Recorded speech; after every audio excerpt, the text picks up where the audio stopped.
All right, speakers all in order. We're going to get started. All right. We're going to get started. I'm going to announce, please. All right, good morning, everybody. We are kicking off our One Voice press conference, LA County, LA City together. We have a short presentation today. We're aiming for conciseness. So we're going to start off with the LA County Director of the Office of Emergency Management, Kevin McGowan. Thank you, Helen. Hi, my name is Kevin McGowan. I'm the Director of the Office of Emergency Management for Los Angeles County. There is an extreme amount of frustration, anger, fear with regards to the erroneous messages that have been being sent out through the wireless emergency alert system across LA County. I can't express enough how sorry I am for this experience. First of all, I want to clarify, this is not human-driven. There is no one sitting at a desk right now initiating emergency alerts. I want to restate that. Right now, as these alerts are being issued, they are not being activated or initiated by a person. This is my top priority. I am working all hands on deck with the Federal Emergency Management Agency's Integrated Public Alert and Warning Team. We have every technical specialist working to resolve this issue and to find the root cause. I implore everyone to not disable the messages on your phone. This is extremely frustrating, painful, and scary, but these alert tools have saved lives during this emergency. Not receiving an alert can be a consequence of life and death. As we continue to work on the root cause, I ask everyone that gets an alert to verify if they are in an evacuation warning or order to go to alertla.org, lacounty.gov/emergency, or dial 211 for assistance. The mapping is accurate on where evacuation warnings and orders exist. Again, this is my top priority. This is the top priority of my partners at the state and at FEMA with the Public Alert and Warning Tool to resolve this issue as quickly as possible and identify the root cause. Thank you. Thank you, Kevin. Thank you, Kevin. Good morning, everyone. I'm going to make this very short because we've got a full list of people that want to present today. You're going to hear information from our Insurance Commissioner, Ricardo Lara. Thank you for being here, about how residents can get connected to insurance support to recover and rebuild. And I was up in the Alpine area last night, and the common question was, how do I navigate the insurance process, and will I be able to get insured again? And so I felt it was important for us to hear from our Insurance Commissioner, who's been very engaged on this issue. And then I just want to say to everyone, you know, I've been out and I've heard from my residents, and I think we've all had someone impacted by this fire. I keep saying it, you are not alone. I talk to families that have lost everything, and they don't know where to go. And as the supervisor representing that district, but also as a chair, I speak for this board. We are here to support you, and we will be here for the long road to rebuild. So with that, I'd like to turn it over to Mayor Bass to say a few words. Thank you, Chair Barger. All of us here are working urgently and around the clock to confront this ongoing firestorm. And when we are on the front lines, when we're in the command posts, when we're in the Emergency Operations Center, we carry with us our friends and neighbors. That is what this fight is all about. It's about those friends, neighbors, and loved ones who have fled their homes, those who have lost their homes, those who have lost their lives. To all Angelenos, we are fighting hard for each of you. So here's our city update responding to this natural disaster. LAFD battled all night on the Palisades fire, the Hearst fire, the Kenneth fire, and airdrop efforts, thank goodness, continue. LAFD also responded to and extinguished fires in Pacoima, Hollywood, Studio City, and more. I do want to let everyone know that Griffith Park, including Runyon Canyon, will be closed through Sunday. Yesterday, President Biden pledged his full support for response efforts, including FEMA reimbursement 100% of our disaster response costs. FEMA also launched resources and support for Angelenos impacted by these fires. Visit disasterassistance.gov to apply. We have worked with the governor and Sheriff Luna to secure the National Guard, which will back up and free up our firefighters and police officers and play a key role in securing our evacuation zones to keep people safe and to protect against anyone thinking of taking advantage of this tragedy. People from across LA, the nation, and the world are asking how to help. Yesterday, I spoke of the California Community Foundation's Wildlife Recovery Fund, and today I'm grateful to share that within 24 hours, they have raised $2.5 million from 4,000 generous donors.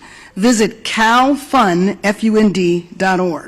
I also mentioned that Airbnb has been working through the 211 online portal to provide free temporary housing. Now, the demand has been extremely high, and Airbnb has increased their commitment to providing emergency assistance for now 25,000 evacuees, first responders, and others impacted by the fires. Visit 211la.org to get connected. With so many homes and businesses lost, we are already putting plans in place to make sure that we aggressively rebuild. My office is leading the city effort to clear the way. Red tape, bureaucracy, all of it must go. This will be an enormous undertaking, but we will be ready for it because we will not rely on the old way of doing things.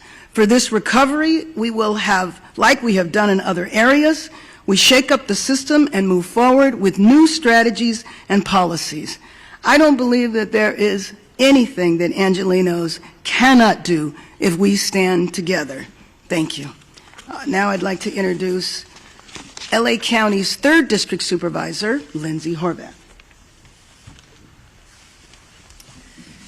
Good morning. I want to first start by thanking our first responders who were focused in the Topanga region yesterday and responded swiftly to the Kenneth fire. Incredible action from firefighters who are giving multiple fires absolutely everything they've got. Initial reports led our department to serious concerns, but we have the absolute best, most experienced teams leading our efforts, and even with the most challenging circumstances and terrain, they have been able to deliver. Next, I want to express my deep frustration with the alert system that is causing confusion and additional panic for our communities at this time of extreme crisis. Whatever the cause, it is unacceptable, and it is being addressed now by the county's Office of Emergency Management, as Director McGowan described. We'll be investigating what happened, how, and why at every level in our exhaustive after-action process to ensure it is corrected. There is a reason why we have redundancies in our communication system. Crises require them. Please sign up for alertla.org, visit emergency.lacounty.gov, and tune into local radio and TV. Our LA media partners have done an incredible job getting the word out, and it's why we hold these press briefings. In terms of overnight updates in the communities I represent, we had a small brush fire of under 5 acres in Pacoima that the fire department knocked out quickly, and we thank them for their bravery and their swift action. The fires continue to have air quality impacts throughout the Los Angeles County region. A smoke advisory has been extended through Friday. To limit exposure, please remain indoors as much as possible, avoid outdoor physical activity, and run your air conditioner or air purifier if you have one. The Department of Public Health's Chief Deputy, Dr. Anish Mahajan, is here and can help answer questions about air quality. The strength and resolve of Los Angeles County residents, as well as our extraordinary first responders from every level of government, as well as our private citizens from across the country and right here in our own county, will be the way we get through this unimaginable tragedy. Thank you. I'd now like to welcome up LA County Fire Chief Anthony Maroney. Thank you, Supervisor. So good morning. The Eaton Fire, current estimated acreage, 13,956 acres with 3% containment. We still have 4,000 to 5,000 structures that may be damaged or destroyed. Once we do our damage inspection reports, we'll get a more accurate number for you. We currently have 1,527 firefighting personnel remaining assigned to this incident. The LA County Fire Department is in unified command with the U.S. Forest Service, the LA County Sheriffs, along with the Pasadena, Arcadia, Sierra Madre Fire Departments, and the Pasadena Police Department. Yesterday afternoon, the fire in the Eaton Canyon did make a push towards historic Mount Wilson. This observatory is okay thanks to the efforts of the firefighters and observatory staff, and no buildings have been destroyed at Mount Wilson. A firefighter did suffer a significant fall injury yesterday at the Eaton fire. He remains hospitalized. He's resting comfortably, and he's in stable condition and expected to make a full recovery. The cause of the fire remains unknown, and we will advise the media once we get the cause determined. We are appreciative to our many mutual aid partners from out of state for providing assistance to Los Angeles County in our time of need. Thanks to the increased number of resources assigned, the region is in a much better posture than we were earlier this week. And I have been advised that mutual aid resources from Canada are arriving now. The National Weather Service predicts that the red flag will continue through Friday, or continue today through 6 p.m. However, our priority is also going to be to prepare for the next red flag event that is predicted to begin on Monday. I would also like to provide a brief update on the Kenneth fire that erupted yesterday near the Victory Trailhead at the border of Ventura and Los Angeles counties.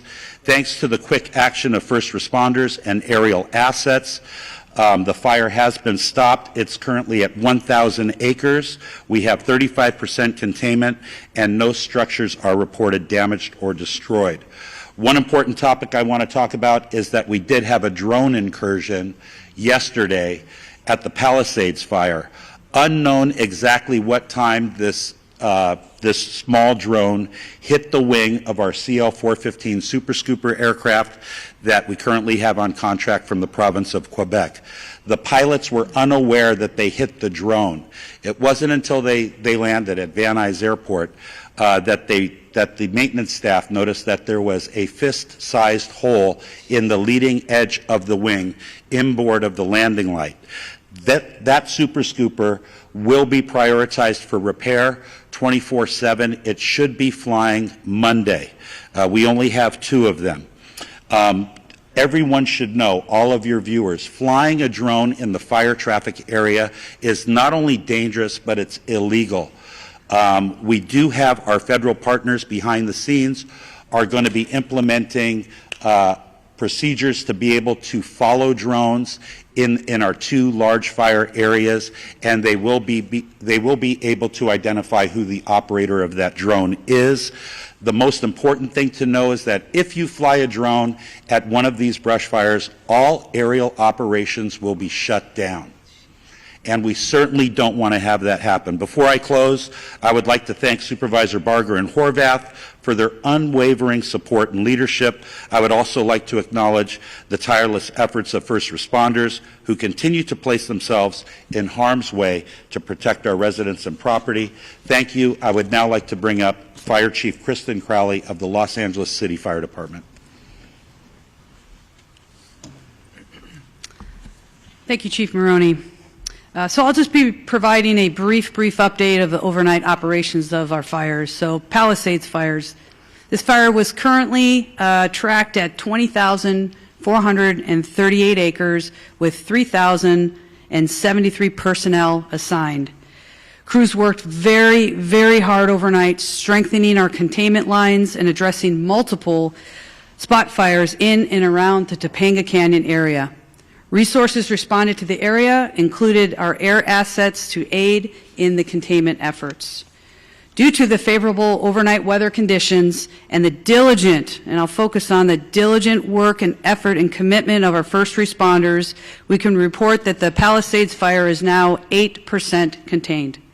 Wind gusts are expected to increase in daylight hours that will test our containment lines. Our firefighters will continue to respond to any flare-ups and increase our containment lines. Evacuation orders remain in place. The Hearst fire, due to more accurate mapping and acreage, has been updated to 771 acres with 37% containment. All evacuation orders and warnings have been lifted. The Kenneth fire, forward progress has been stopped with 35% containment at 1,000 acres. All evacuation orders and warnings within Los Angeles City have been lifted. I personally want to make sure that we thank and show our deepest gratitude to all of our Los Angeles City firefighters and all of our partners as we've been battling these fires for now. We're going into day 4. Thank you to LAPD for assisting us in keeping our communities safe. And lastly, thank you to all of the agencies who have come to aid during this time of help, and it absolutely does not go unnoticed. Thank you. Yeah, now Sheriff Robert Luna. Thank you, Sheriff. Good morning to everybody. This morning we have well over 500 LA County deputies that are assisting continuous with evacuations, traffic control, security patrols, and other humanitarian efforts. They're out there. I hear people calling me. They see a lot of black and white police cars rolling with lights and siren. They're out there working. That's what they're doing. They've been actively patrolling evacuated areas and are increasing their presence to deter any burglary or looting activity that may occur. Just to summarize on evacuations for all the fires that we're dealing with, evacuations orders stand at approximately 153,000 residents that are under evacuation orders and approximately 57,830 structures at risk, and then evacuation warnings, approximately 166,800 residents under both warnings, or I'm sorry, those are just specifically for warnings. What I want to go to next, and we started talking about this last night, is a curfew. A curfew order has been established for the Palisades and Eaton fire areas in all mandatory evacuation zones. That will be in effect. It was in effect last night, and it's going to be in effect tonight at 6 p.m. So it ended at 6 a.m. this morning, will take effect again until 6 p.m. I'm emphasizing that to our media partners because part of this is communicating to the public. You cannot be in these affected areas. If you are subject to arrest. That is important.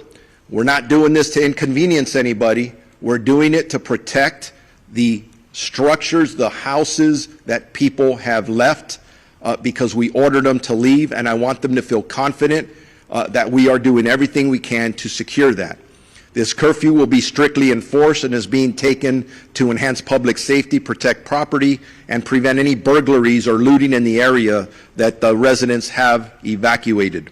The only people that will be allowed in these areas are disaster workers, okay? I just want to make that clear because we have other people trying to get in there. And by the way, media partners who have legitimate media credentials, yes, you may enter those areas unless it's very, very unsafe and somebody tells you not to for that reason. Again, just specifically, anyone found in violation of this curfew will be subject to arrest for a misdemeanor offense under LA County Code Section 2.68320, and conviction may result in a fine up to $1,000 or jail time. And I'm telling you right now, I know people talk about no bail, and I've given direction that if somebody's caught doing this, they are not going to get cited and released. They're going to get booked. We are not screwing around with this. We don't want anyone taking advantage of our residents that have already been victimized. The National Guard deployment. As many of you are aware, we asked for the National Guard. I'm very thankful to Governor Newsom and the State Office of Emergency Services that fulfilled that request. As of last night, we've had National Guardsmen assisting us. They arrived last night and deployed to the Eaton Fire area, and were assisting with road closures and critical infrastructure protection. As additional Guard personnel arrive, and they will be in the next 12 to 24 hours, the Sheriff's Department will strategically coordinate their deployment with other partners such as the Los Angeles Police Department, Pasadena Police Department, Santa Monica Police Department, Azusa, and Arcadia. Those are the requests we have now. That may grow. We'll adjust as time goes on. I want to make sure that if anybody needs updated information on either evacuation orders or warnings or road closures, they go to lacounty.gov/emergency. And with that, I am going to be introducing Assistant Chief Dominic Choi from the Los Angeles Police Department. All right. Good morning. On behalf of the Los Angeles Police Department, I just want to extend our deepest sympathies to all those affected by our fires, and that includes many of our own LAPD officers who've lost homes and property in this fire, and they continue to serve these communities, and I appreciate all their work. I have a number of important updates for all of you today, and I'm going to start by an arrest that was made late yesterday afternoon. So yesterday afternoon, the Kenneth Fire started at the border of West Hills in the city of Los Angeles and Ventura County. At 4:32 p.m., we received a 911 call that a suspect was attempting to light a fire in the community of Woodland Hills and was being detained by residents. Officers from LAPD's Topanga area responded and took that suspect into custody. And once we learned that this suspect was a possible arson suspect, our Major Crimes Division responded to Topanga Division along with Ventura County sheriffs, who was the lead in the Kenneth Fire investigation. But they responded, they interviewed this suspect. After the interview and additional investigative steps, looking at some additional evidence that was present, they made the determination that there was not enough probable cause to arrest this person on arson or suspicion of arson, and therefore this person was arrested on a felony probation violation.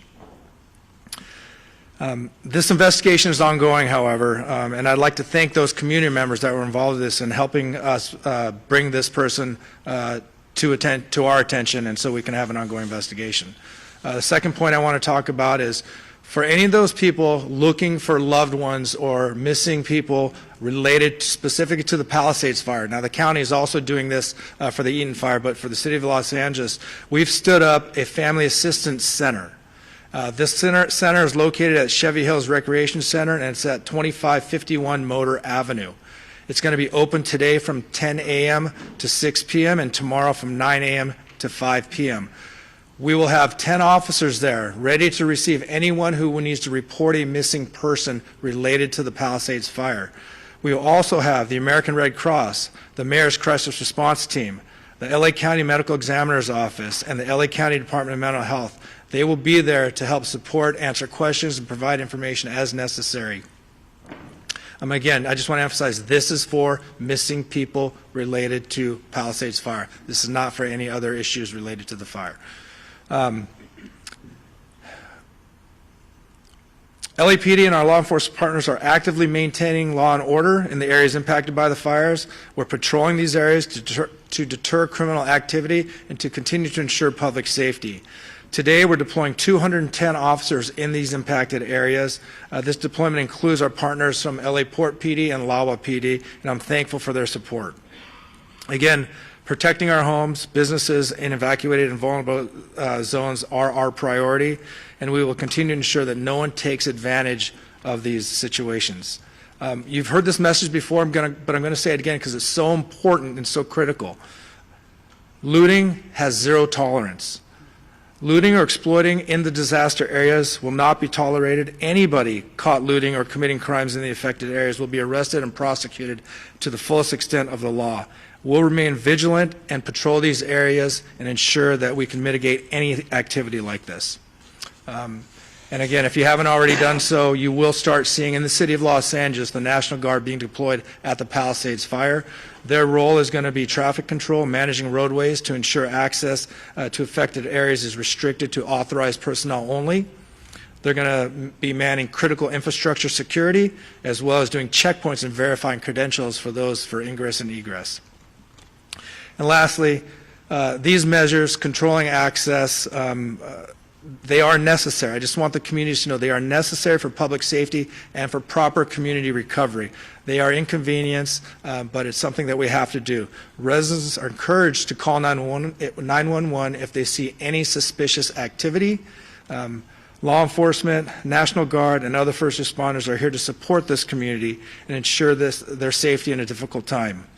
Our commitment remains steadfast to restoring safety and normalcy as quickly as possible. Your cooperation and resilience from the community are greatly appreciated. Thank you. And at this time, I'd like to introduce Los Angeles County District Attorney Nathan Hochman. Thank you and good morning. The District Attorney's Office will be considering up to now 5 different types of cases that will eventually be presented from law enforcement. Let's start with arson. If it is determined that there is a man-made and intentional setting of any of the fires involved in this situation, the people who committed this arson will be arrested, they will be prosecuted, and they will be punished to the full extent of the law. Right now, obviously, law enforcement and the firefighters are focused on containing these properties, saving lives, saving homes. But eventually we will get to the causes of those fires, and in that part the DA's office will be working with law enforcement to go after anyone who is guilty of the crime of arson. Second types of crimes. If people are going to violate this curfew restriction and they get arrested, they will be prosecuted. Let me back up what the sheriff has said. In order to protect the homes of people who've been ordered to leave those homes, the sheriff, the Los Angeles Police Department, and local law enforcement is going to be working overtime to protect your home. In that way, if you violate the curfew, you will be arrested and then you will be prosecuted by the district attorney's office. Third issue, looting. Looting is a despicable crime. For the people who've already been arrested, please know that this is not going to end well.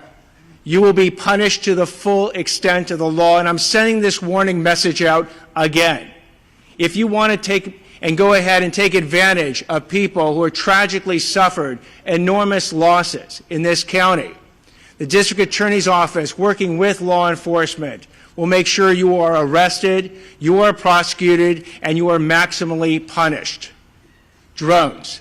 If you're thinking that it's fun to send a drone up in the area for your own amusement, or you want to get information that nobody else can get, and you do it in one of these areas for which drones are not permitted, I'll repeat one more time. You will be arrested, you will be prosecuted, and you will be punished to the full extent of the law. And the last type of crime that we'll be looking at are scams, and we're already seeing them. We're seeing people being targeted in GoFundMe scams by people who are trying to entice people to give money to people who have suffered when the people who are arranging this GoFundMe page are nothing but scammers. You must be aware of who you are being approached by and who you actually can go ahead and give your money to if you want to help them. We're going to see that eventually with insurance scams. We'll see it with government benefit scams, and yes, they are going to target the people who have been tragically affected, and you cannot allow them to do it. I would suggest that if you want internet resources and who to give money to, go to recovery.lacounty.gov. It has a whole list of organizations that you can, if you want to, contribute to, and it does it in both English and Spanish. Also, you can go to the LAFD.gov's website as well. But my message to the public is beware. These scammers look at this as an opportunity. Do not let them take advantage of you. And one more message to the scammers: you will be arrested, you will be prosecuted, and you will be punished to the maximum extent possible. I'd like now to introduce California Insurance Commissioner Ricardo Lara. Thank you. Before I begin, I want to publicly thank the insurance commissioners from across the nation and the international insurance supervisors who have offered assistance and support during this difficult time. My heart goes out to my fellow Angelinos and to the firefighters currently battling these blazes.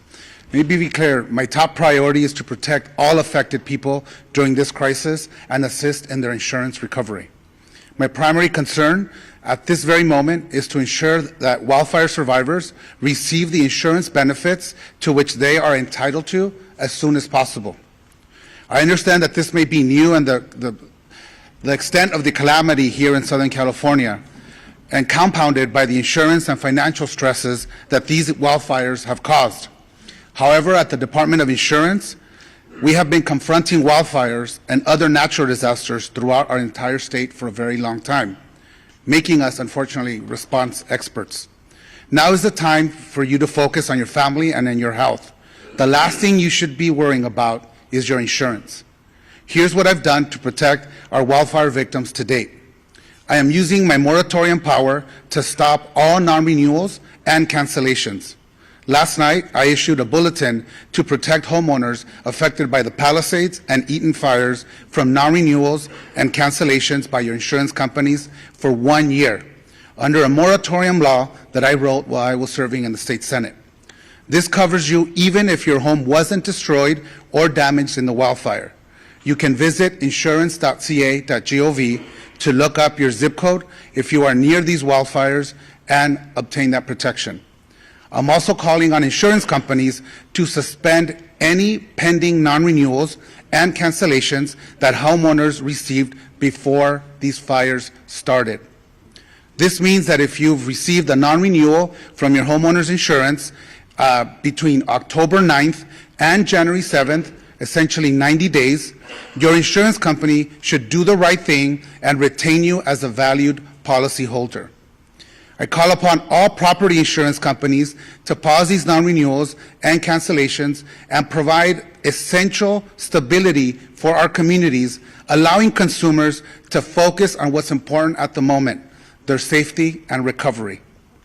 In my notice, I also urged insurers to extend the payment grace period beyond the existing 60 days for policyholders in areas directly affected by the wildfires, enabling Angelinos to pay their home insurance premiums amidst the challenges that they are currently facing.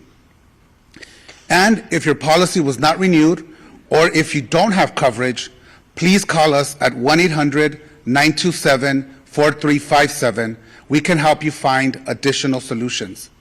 I have also directed my department's enforcement team to protect Angelinos from fraudsters targeting wildfire survivors and to assist with the ongoing evacuation efforts. My department has moved quickly to host an insurance support workshop on January 18th and 19th at Santa Monica College, followed by another event the following weekend at Pasadena City College. We will have experts from our staff and representatives from insurance companies available so homeowners can obtain answers and take the action they need in one convenient location. Again, call us at 1-800-927-4357 to schedule a one-on-one appointment with our experts. Related to health, I've issued an additional notice to all California health insurers directing them to submit emergency plans to my department. These plans must detail how they're going to ensure that consumers can continue to access essential medical care and obtain their medications in the wake of these disasters. I've been in constant communication with our county leaders, governor, the legislative leaders, and our congressional delegation to identify best ways to expedite our recovery, reduce wildfire risk, and build a more climate-resilient state and communities. Making homes and communities safer from wildfires needs to be a top priority for our state.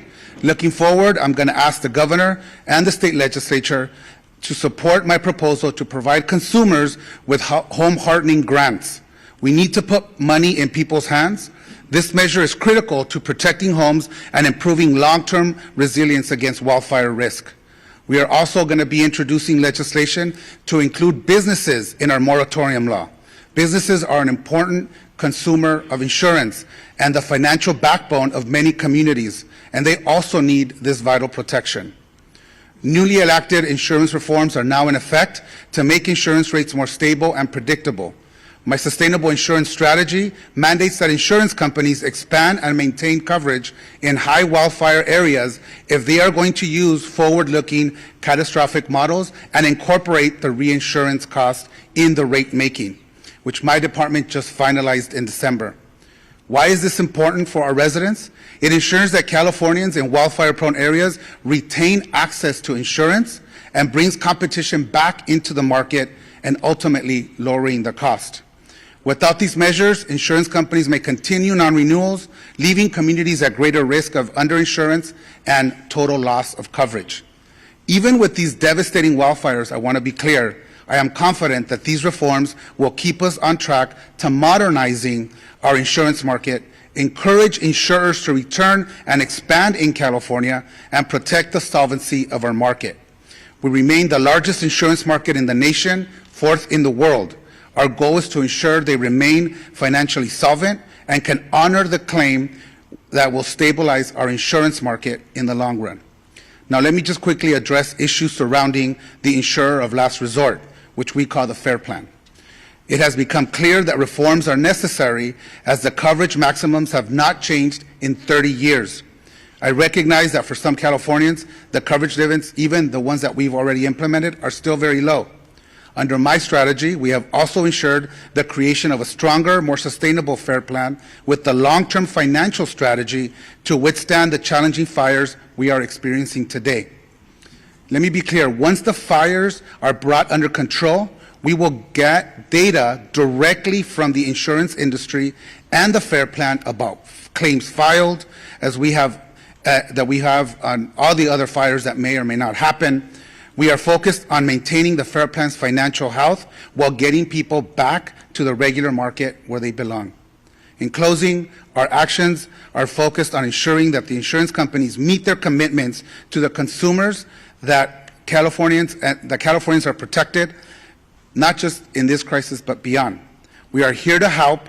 Please call us. We speak multiple languages in whatever language you feel comfortable. Insurance can be complicated. We are here to help you decipher your policy and help you understand what your rights are as consumers. Please call us at 1-800-927-4357, or you can use our live chat feature on our website at insurance.ca.gov. Together, we will get through this, I can assure you, and thank you. LA County Assessor Jeff Prang. Good morning. Right now, government is very focused on bringing these fires under control, but in the coming days, the focus will return to recovery.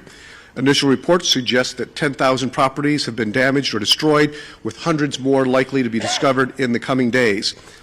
I appreciate that property taxes are not high on the list of things to worry about right now, as so many are focused on housing and safety, but financial issues will soon become a major issue for the victims of the fires.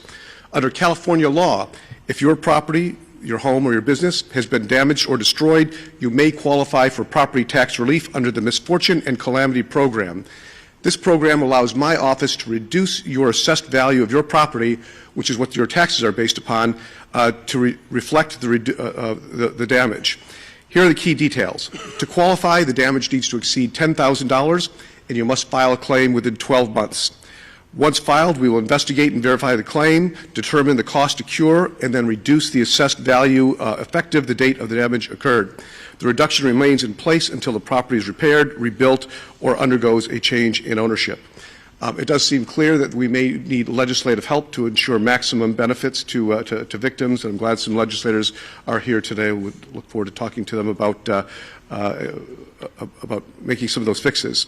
The filing of this claim also facilitates coordination with the Treasurer Tax Collector's Office, allowing taxpayers who pay property taxes directly, that is not through an impound account with their mortgage lender, to defer their current year property taxes without incurring penalties or interest.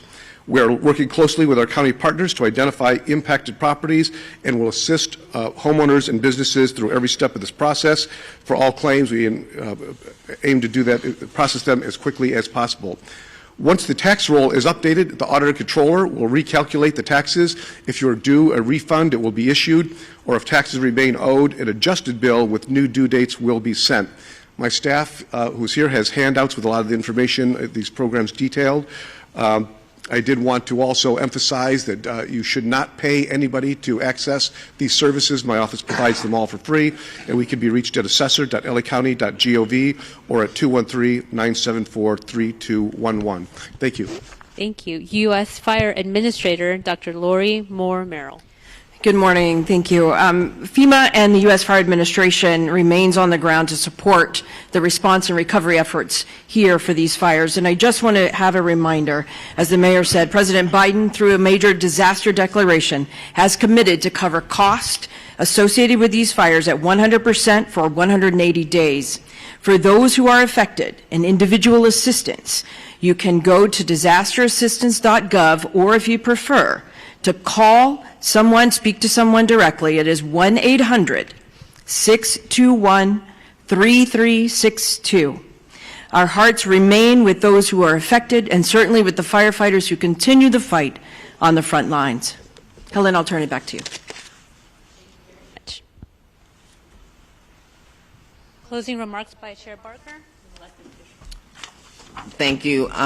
In closing, I just have to say that this is called One Voice, and it's One Voice because while it's focused on unincorporated Altadena and I know Palisades and Pasadena, we're working with our state and our federal partners to ensure that we are providing all the resources necessary. So I want to acknowledge people that are here today. Supervisor Holly Mitchell, our colleague who's here to support us, Pasadena Mayor Victor Gordo, Santa Monica Mayor Lana Negrete, Assembly Member Jess Gabriel, and Assembly Member Jessica Caloza, who are here. Did I miss anybody? I think that's... So, again, I want to thank you all, and with that, we're going to take maybe one question, because I know we've got to run out to Altadena, but go ahead. Okay, why don't we go, can we just, Supervisor, I'm so sorry, we'll just get a couple over here. Just 2 or 3. We'll do, by the way, we will do one-on-one interviews afterwards, okay? I will help you get the information you need. Go ahead. Thank you. My question is for Mayor Bass. Jonathan Migliai with CBS News. Yesterday, you asked for the public's patience as you assess the response.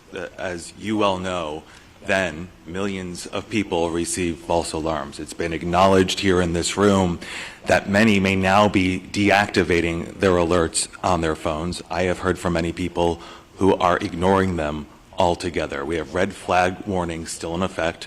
They will resume again next week. There is no rain in the forecast.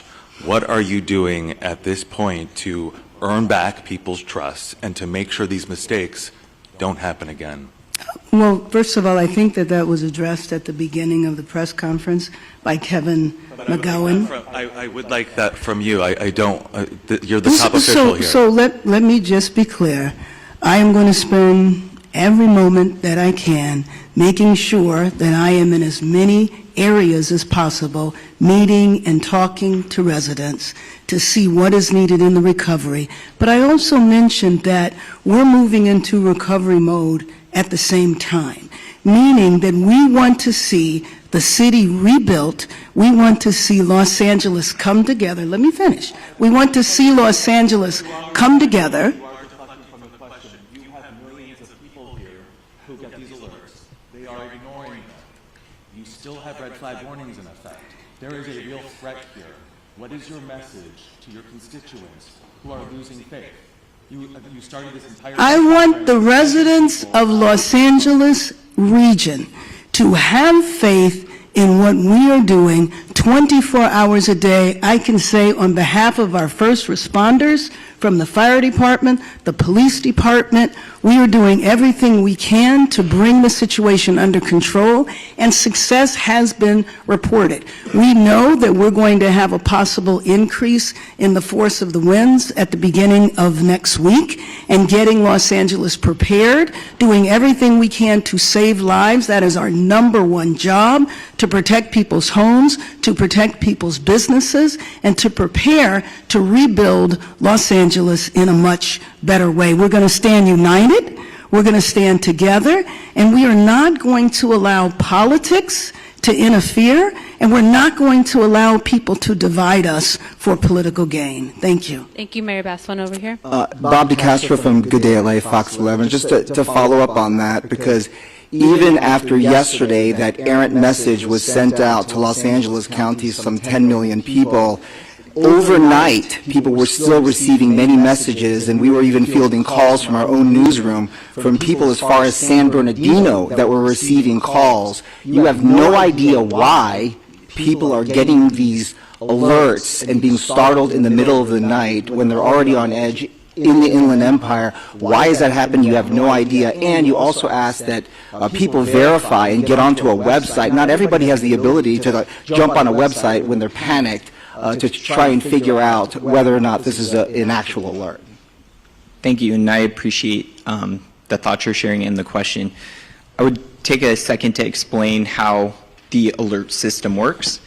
There's an interface, and you activate that interface with what type of an alert you're going to send, an evacuation order, an evacuation warning, and you identify a geographical area. After you initiate that message package is sent into what is the Integrated Public and Alert Warning System aggregator. That then transitions, I'll call it for lack of better terms, into a cloud that connects with all of our cell service providers. The root cause analysis is trying to establish where along that sequence there is an error going on. And in addition to that, it is important to understand that the cellular phone towers have different reach in how they're activating the message to the cell phone. And so it's a common phenomenon that there's a term called bleed over, where a cell phone that may be in a different jurisdiction or a different area is receiving that message from a cellular tower that may be geographically in a different space. So right now our number one priority is to establish how we can work with our, well, in coordination with our federal and state partners, how we can stop the messages that are going out right now that are not being initiated by a human action, to stop that, and then understand how that occurred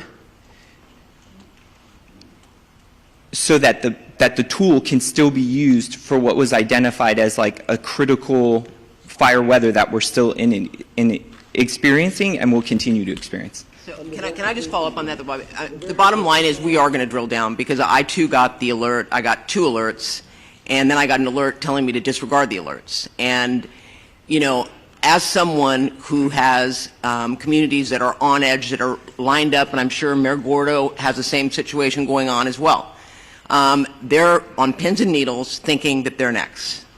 So we're drilling down right now, and the way it's described to me is there are towers that are now powering up, and it's up in this cloud. It's kind of like when you send an email and it goes into draft, and then once you hit internet, it gets sent. Similar, but my question is, why can't we turn it off? And the answers we're getting are not satisfying. I'm not making any excuses. It's unacceptable. And it is frustrating, because we are asking people to trust us, to believe us when we say evacuate. So if we're going to tell them to evacuate, we better make darn sure we're targeting the right people. So don't think we're taking this lightly. I'm not. And I know that my residents aren't. So I hear you loud and clear. The frustration you're hearing from me is based on the frustration I'm hearing as well from my constituents, who are asking, when we get it, is it going to be legitimate? Should we listen, or should we ignore, or disable altogether? So, Chair Barger, the verification, so people are just supposed to go on this website, find this website to figure out if it's real? I think that's absolutely ridiculous, and I told Kevin McGowan that. To tell people to go on a website when they may not have access to an internet is absolutely absurd, and that is, quite frankly, not something that I am recommending. Obviously, for those that want to find out where the evacuation centers are, or the evacuation locations are, they can go on there, and it is an accurate map. But I'm not going to tell people, if you get the alert, go on and check. I think that we need to fix this problem so that, in fact, when an alert goes out, it is a legitimate alert that people can listen to. So I hear you. I hear that criticism. I personally, when I heard it, didn't feel that I was going to tell people, well, if you get it, just go on a website. They can, but that's not going to satisfy the frustration that people have. So I just want to make it clear to you. Thank you, Chair Barger. We are at time. We're over time. Thank you. We will do one-on-ones. If you need assistance, please come see me or a member of the team. Thank you, speakers, again. Thank you all for attending. Yeah.